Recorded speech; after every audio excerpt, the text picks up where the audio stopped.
Hello guys, welcome back to my YouTube channel. Guys, आज के video में आपको मिलेंगे 50 क्वेश्चन और ये क्वेश्चन रहेंगे ग्लैंड्स यूम हार्मोन से संबंधित।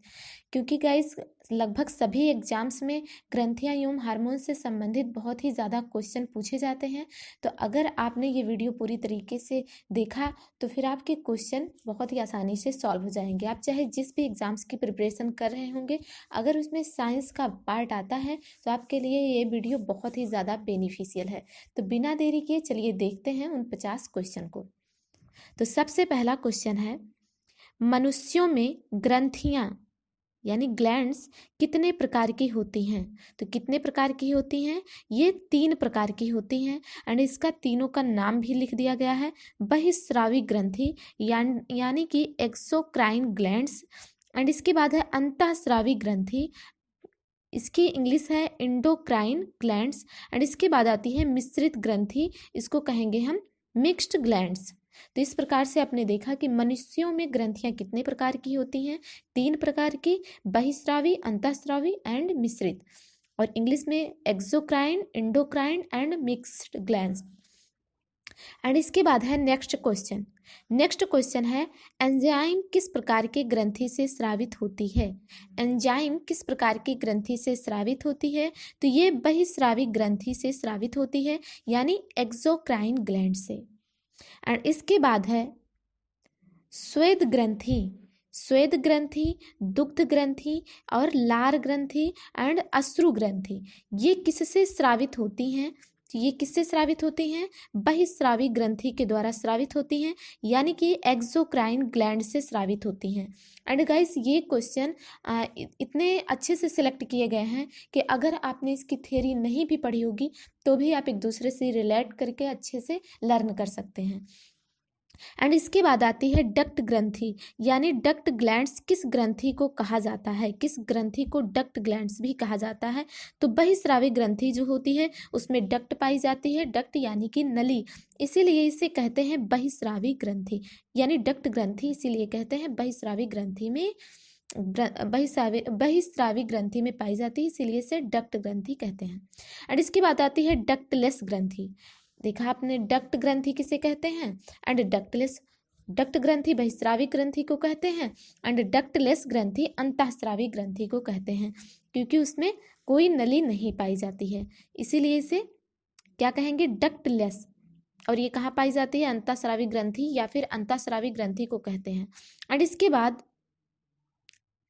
बाद आता है आपका क्वेश्चन, हार्मोन किस प्रकार के ग्रंथि से स्रावित होती है?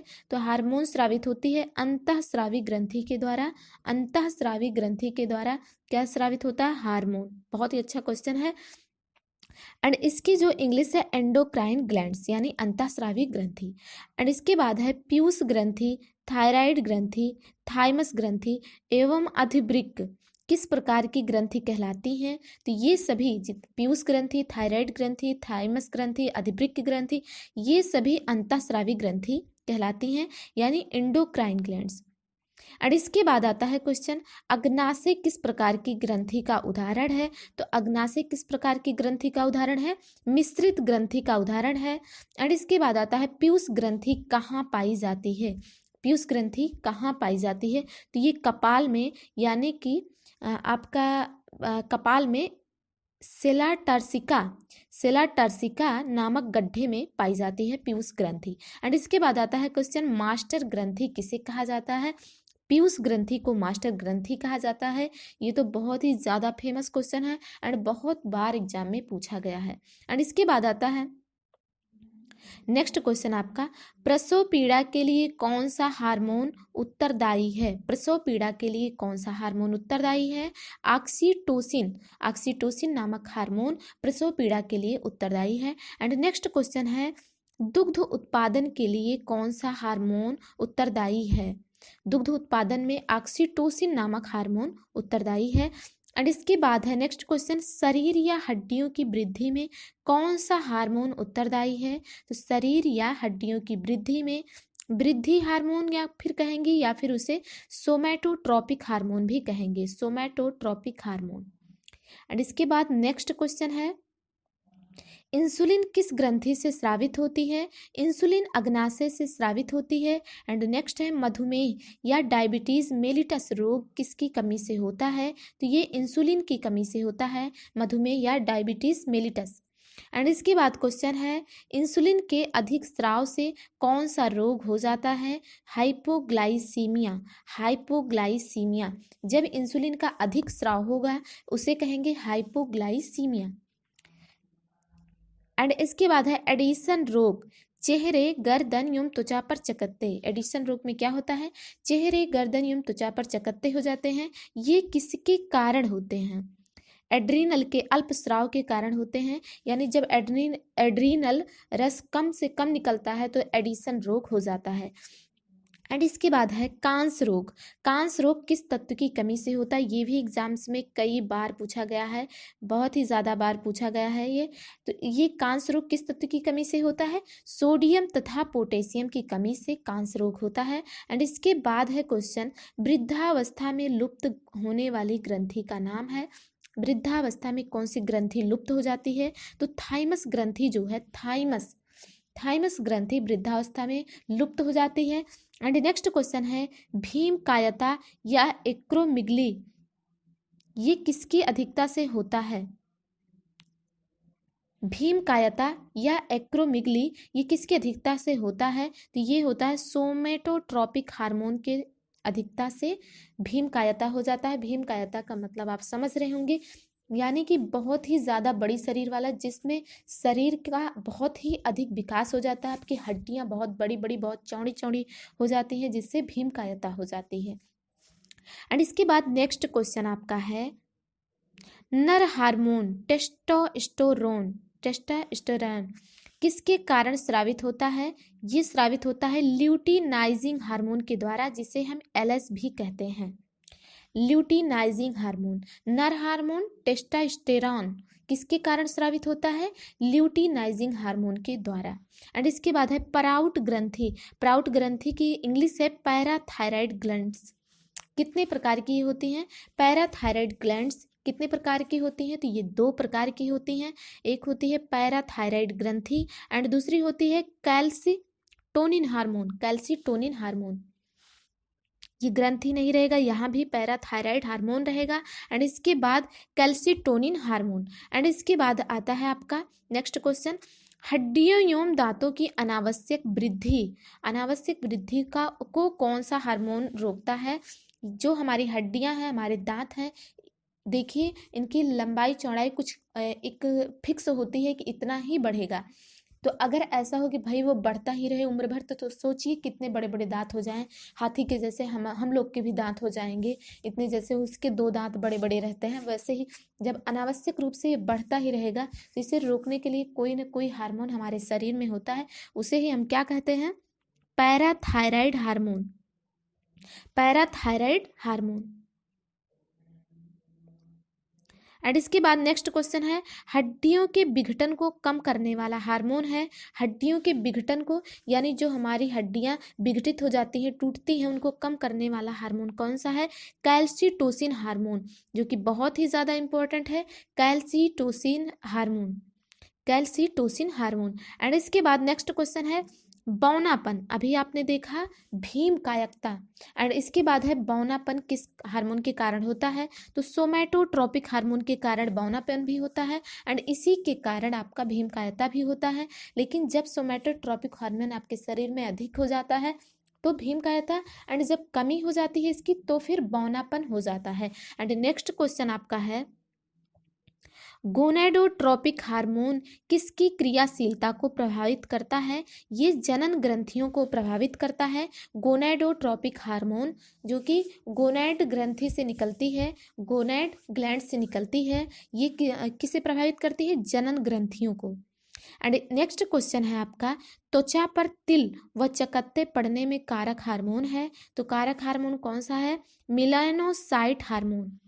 एंड इसके बाद है स्त्रियों के चेहरे पर दाढ़ी व मूछ का आना, आवाज मोटी होना या फिर बांझपन का कारक हार्मोन है, तो ये किसके कारण होता है। नेक्स्ट क्वेश्चन है स्त्रियों के चेहरे पर दाढ़ी व मूछ का आना, आवाज मोटी होना व बांझपन को किस नाम से जानते हैं, तो इसे जानते हैं एड्रीनल विरिलिज्म। एड्रीनल विरिलिज्म नामक बीमारी के नाम से इसे जाना जाता है। एंड इसके बाद नेक्स्ट क्वेश्चन आपका है अल्फा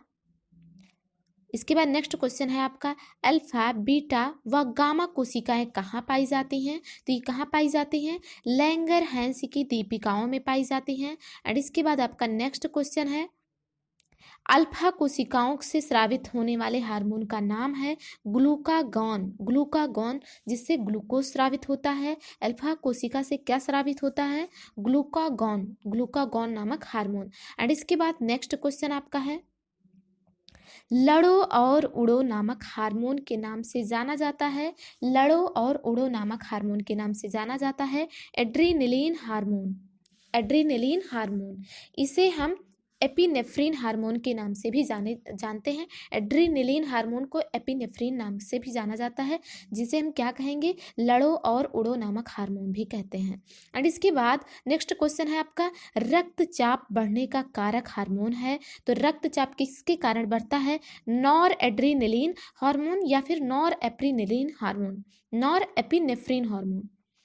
तो इस प्रकार से आपको पता चल गया होगी कि रक्तचाप यानी ब्लड प्रेशर किस हार्मोन के कारण बढ़ता है, तो नॉर एड्रीनलिन हार्मोन या फिर nor epinephrine hormone. And next question है आपका गर्भाधारण के निर्धारण वाला हार्मोन जाना जाता है। गर्भाधारण के निर्धारण वाला हार्मोन जाना जाता है प्रोजेस्टेरोन नाम से जाना जाता है, जो कि ये किस में पाया जाता है, सिर्फ और सिर्फ फीमेल में पाया जाता है। एंड इसके बाद है नेक्स्ट पचे हुए भोजन के स्वांगीकरण को कौन सा हार्मोन बढ़ाता है, तो पचे हुए भोजन के स्वांगीकरण को कौन सा हार्मोन बढ़ाता है, सोमैटोस्टेटिन नामक हार्मोन। एंड इसके बाद नेक्स्ट क्वेश्चन है आपका किस हार्मोन की अधिकता से नेत्र फूलकर नेत्र कोटर से बाहर आ जाता है। किस हार्मोन की अधिकता के कारण नेत्र फूलकर नेत्र कोटर से बाहर आ जाता है, तो ये होता है थायरॉक्सिन हार्मोन के कारण। एंड इसके बाद नेक्स्ट क्वेश्चन आपका है एंड्रोजन्स हार्मोन किस में पाया जाता है, ये पुरुषों में पाया जाता है। एंड्रोजन्स हार्मोन पुरुषों में पाया जाता है। एंड इसके बाद नेक्स्ट क्वेश्चन है, बहुत ही अच्छा क्वेश्चन है, मिक्सिडिमा जिसमें बाल गिरना, जो कि आजकल लगभग सभी लोगों की समस्या है। एंड इसके बाद है आधा पागलपन, उपापचय गति में कमी, यह किसके कारण होता है, यानी बाल गिरना, आधा पागलपन, उपापचय की गति में कमी किसके कारण होता है, और इस रोग को हम किसके नाम से जानते हैं, मिक्सिडिमा। एंड ये थायरॉक्सिन हार्मोन की कमी के कारण होता है। थायरॉक्सिन हार्मोन की कमी के कारण बाल गिरना, आधा पागलपन, उपापचय गति में कमी। एंड इसके बाद नेक्स्ट क्वेश्चन है, बहुत ही अच्छा क्वेश्चन है, रोंगटे खड़े करने वाला हार्मोन के नाम से जाना जाता है, तो रोंगटे खड़े करने वाले हार्मोन के नाम से कौन सा हार्मोन जाना जाता है, एड्रीनलिन हार्मोन। देखिए आपके रोंगटे कब कब खड़े हो जाते हैं, ये तो आपको ही पता होगा कि रोंगटे खड़े करने वाला हार्मोन कौन सा है, एड्रीनलिन हार्मोन। एंड इसके बाद है शरीर में सोडियम की अधिकता किस रोग में होती है, सोडियम की अधिकता शरीर में किसके कारण होती है, या किस नाम से जानी जाती है जो रोग होती है, कुशिंग रोग। एंड इसके बाद नेक्स्ट क्वेश्चन है, बहुत अच्छा क्वेश्चन है, थाइमस ग्रंथि कहाँ पाई जाती है, तो ये चेस्ट में पाई जाती है, यानी कि आपके छाती में पाई जाती है थाइमस ग्रंथि। एंड इसके बाद है पीयूष ग्रंथि को नियंत्रित करती है हाइपोथैलेमस, जो कि आपके मस्तिष्क का अग्रभाग होता है हाइपोथैलेमस, यह आपकी पीयूष ग्रंथि को नियंत्रित करती है। एंड इसके बाद नेक्स्ट क्वेश्चन है एड्रीनल ग्रंथि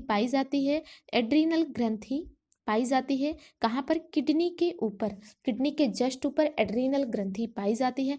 एंड इसके बाद नेक्स्ट क्वेश्चन आपका है पैनक्रियाज में कितने प्रकार का रस निकलता है, तो पैनक्रियाज में 3 प्रकार का रस निकलता है, एमाइलेज, ट्राइप्सिन, लाइपेज। एंड ये याद रखिएगा कि पैनक्रियाज में कौन कौन से रस निकलते हैं, amylase, trypsin and lipase. And next question है आपका, प्रोटीन के पाचन में सहायक हार्मोन है, प्रोटीन के पाचन में सहायक हार्मोन कौन सा है, ट्राइप्सिन, ट्राइप्सिन। एंड इसके बाद है एमाइलेज, एमाइलेज किसका पाचन करता है, तो ये एमाइलेज कार्बोहाइड्रेट का पाचन करता है। तो आपको पता चल गया कि कार्बोहाइड्रेट का पाचन कौन करता है, एमाइलेज। एंड नेक्स्ट क्वेश्चन है, शरीर के तापमान को नियंत्रित करने वाला हार्मोन है थायरोट्रोपिन हार्मोन, थायरोट्रोपिन हार्मोन जिसे हम टीआरएच के नाम से भी जानते हैं। किस नाम से जानते हैं, टीआरएच के नाम से, थायरोट्रोपिन हार्मोन, जो कि हमारे शरीर के तापमान को नियंत्रित करता है। एंड इसके बाद नेक्स्ट क्वेश्चन है, इमरजेंसी ग्लैंड बॉडीगार्ड के नाम से जानी जाती है, इमरजेंसी ग्लैंड या फिर बॉडीगार्ड के नाम से जानी जाती है एड्रीनल ग्रंथि। आप देख रहे होंगे कि एड्रीनल ग्रंथि हमारे शरीर के लिए कितनी ज़्यादा यूजफुल है, कितनी ज़्यादा नेसेसरी है हमारे शरीर के लिए। एंड नेक्स्ट क्वेश्चन है, सबसे बड़ी अंतःस्रावी ग्रंथि कहलाती है, सबसे बड़ी अंतःस्रावी ग्रंथि कौन सी है, थायराइड ग्रंथि सबसे बड़ी अंतःस्रावी ग्रंथि है। एंड सबसे छोटी अंतःस्रावी ग्रंथि कौन सी है, पीनियल ग्रंथि सबसे छोटी अंतःस्रावी ग्रंथि है। एंड गाइस, ये वीडियो बहुत ही ज़्यादा यूज़फुल है आपके लिए। एंड अगर ये वीडियो आपको पसंद आया हो तो आप हमें कमेंट करके बताना बिल्कुल भी ना भूलें। और ऐसी ही बहुत ही यूज़फुल वीडियो के साथ हम मिलेंगे आपको नेक्स्ट वीडियो।